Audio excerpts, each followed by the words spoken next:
அக்கா இந்த மிருகம் ஏன விட்டியாக்கமா இருக்கு, தும்பிக்கையில தலை முளைச்சிருக்கு. அது தும்பிக்கை இல்லை, அது கழுத்து. அதன் பெயர் ஒட்டகச்சிவிங்கி.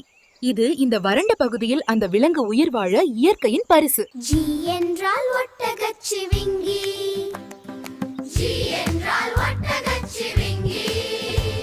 தோமாங்கடிங்கி அடையலோ மலலோ தங்கரங்க குண்டரங்கயோ.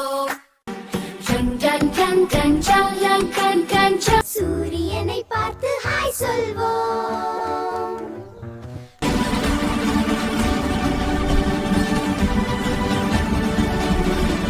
புள்ளி புள்ளி உடம்பு பளிச் பளிச் சிரிப்பு, குட்டி நண்பன் வந்தால் குலு குலு குதிப்பு, குலு குதிப்பு. தந்தனை தானே தந்தனை எந்தந்த